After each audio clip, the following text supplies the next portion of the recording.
But he said, I don't think he could win. I don't think he could win. He's too progressive coming from this state and what he's done in this state to win in any southern state, any red state. I disagreed, but no, this is a progressive African-American owned station, and I'm sure they like you, but he doesn't think you can win. Bill Maher starts this segment with the kind of punchline that could knock a politician's career sideways.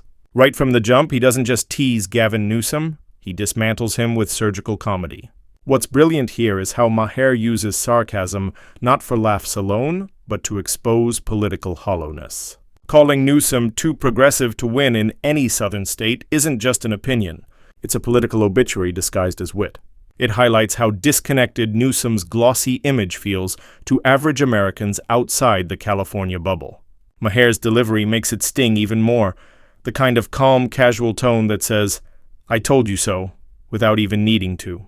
It's the perfect setup for a brutal roast wrapped in intellect. Newsom is the governor of California, home to 12% of all Americans and 50% of all Mexicans.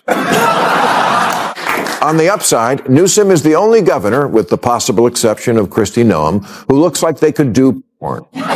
As humor quickly turns lethal as he calls Gavin Newsom the only governor who looks like he could do porn. That's more than a punchline. It's a statement about style over substance. The commentary here lands because it captures how Newsom's political brand has become pure image management. His slick looks and rehearsed charm may play well on camera, but they crumble under real-world scrutiny. Maher, once a fan, now flips the script, exposing the absurdity of a leader who's all aesthetics and no achievement. It's savage, yes, but it's also a reflection of how satire reveals truth more effectively than politics itself. When even your fans start laughing at you, your leadership image is already on life support. I don't want to say he really, really wants to be the guy who steps in if the current nominee goes down, but he gets an alert on his phone every time Biden can't think of a word. The downside is that governor of California is kind of like being conservator for Britney Spears. They'll attack him on California's homeless problem, but there's a response to that. The homeless can live anywhere, but they choose California. His roast evolves from comedy to commentary as he draws parallels between California's dysfunction and Newsom's policies. His quip about California offering a VIP package for the homeless hits hard because it's rooted in real frustration. The humor masks a deep truth. A system meant for compassion has spiraled into chaos.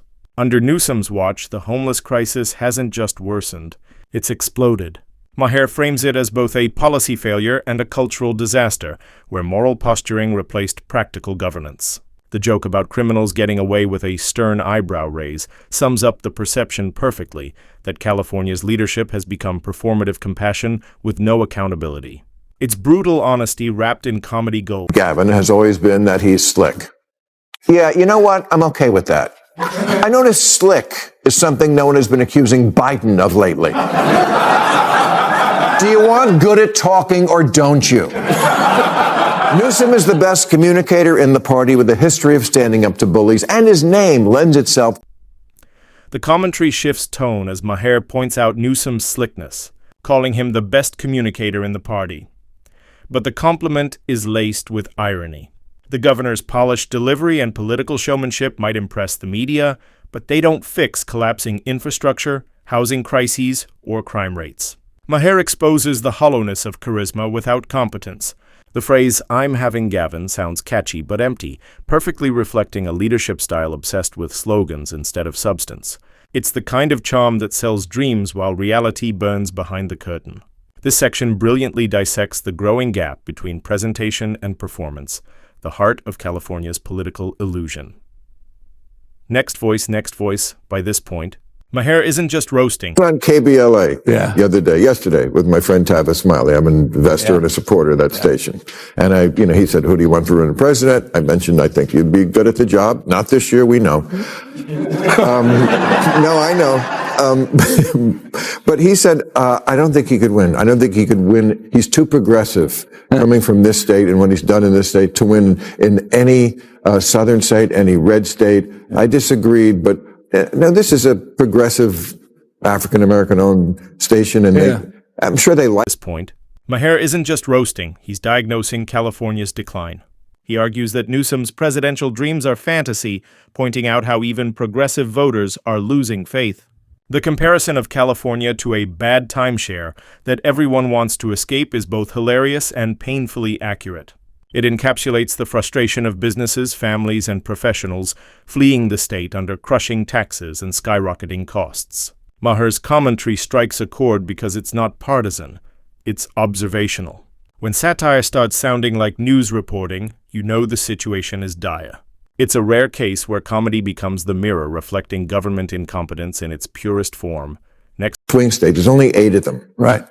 Well, I mean, California is an interesting case study, isn't it? It's the size of 21 state populations combined. Yeah. 2/3 of state is very deeply red. We don't need to be lectured on rural politics or border issues. I mean, in so many ways, these are familiar issues, and the issues of the heartland of the United States are very much a part and parcel of the work we're doing in this state. But look, I understand this notion that you're from the coast, you don't understand those things. You can't talk the language. You're not able to communicate.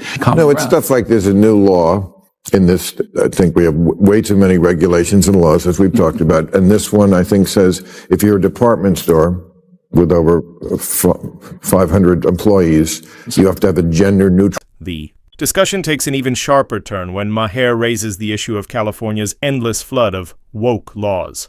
His example about mandatory gender-neutral toy aisles in stores exposes the absurd priorities of a state drowning in real crises.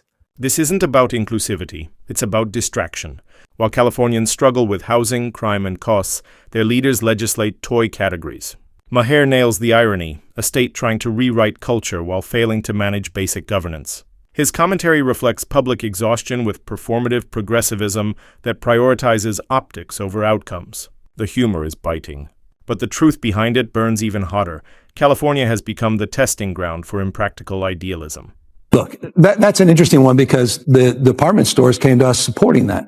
And they were the ones making a case for that. They were making us, they're already moving in that direction. Wanted you to make a law about them? Well, but they supported the legislation. It wasn't legislation that was enacted, that was initiated from my office, but it was legislation that came up with interesting support from the industry itself. But I understand how that's exploited, and good people can disagree. But that's not something we woke up and said, this is a top priority for the state, when we know the top priorities are homelessness, housing, the issues of crime, quality of life, and issues related to. When Newsom defends the toy law by claiming businesses supported it, Maher's reaction, and the broader commentary, exposes the emptiness of political justification. It's the classic deflection, pass unpopular laws, then blame the industry for asking. The governor's polished response shows his mastery of spin, yet it feels rehearsed and hollow. This is where Maher's skepticism shines brightest. He calls out the politician's habit of acknowledging problems without fixing them, turning real crises into talking points. The commentary drives home a universal truth. Knowing your city is burning doesn't make you a leader unless you actually pick up a hose. In Newsom's case, the hose is nowhere in sight. Next voice, Maher double...